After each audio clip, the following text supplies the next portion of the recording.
À quelques mois des élections présidentielles, la Côte d'Ivoire retient son souffle. Une nouvelle crise politique couve et au cœur de la tempête, un nom, Tidjane Thiam. Radié de la liste électorale, l'homme du PDCI-RDA s'enfonce, d'erreur en erreur, dans une communication hasardeuse et une stratégie qui interroge.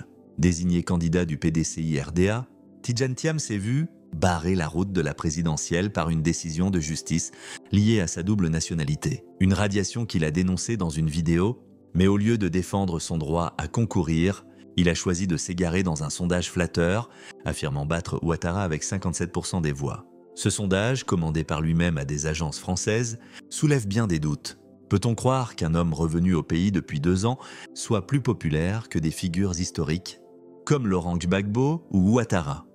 Pire encore, Thiam parle de ce sondage comme s'il s'agissait d'un scrutin réel, oubliant qu'aucun programme politique n'a encore été présenté aux Ivoiriens. Quelle base crédible pour une telle popularité, alors qu'aucune ligne claire de projet n'a encore émergé? La forme aussi pose problème. En politique, un parti annonce, un leader conclut. Mais ici, Thiam s'expose seul, sans stratégie collective. Il confond réaction émotionnelle et discours structuré. Autre erreur de taille, son manque de solidarité avec les autres opposants radiés. Laurent Gbagbo, Soro, Blé Goudé, tous exclus bien avant lui. Thiam aurait pu se positionner comme une figure d'unité. Il a préféré le silence ou les demi-mots.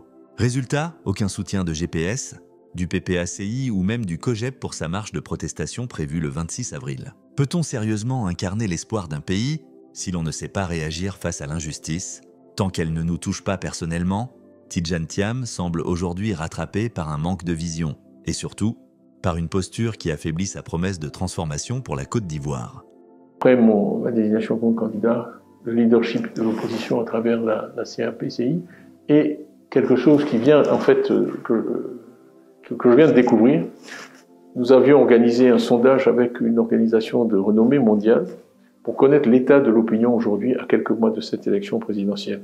Et les résultats sont disponibles depuis cet après-midi, en fait, par coïncidence. Et donc, ils indiquent un certain nombre de choses, mais je vais en relever 2. La première, c'est la popularité des leaders politiques, qu'on mesure traditionnellement en comparant les opinions favorables et les opinions négatives. J'ai l'honneur de vous dire que je suis en tête de ce sondage, et très largement, avec un solde très positif. Devançant l'ancien président de la République, M. Gbagbo, qui est deuxième dans ce classement.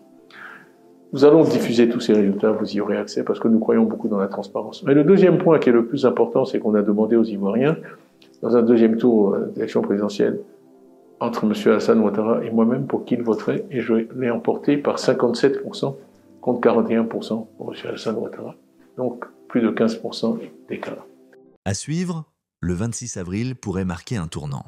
Si vous avez aimé cette vidéo, partagez-la et abonnez-vous à Afrique sur 7 pour recevoir les prochaines.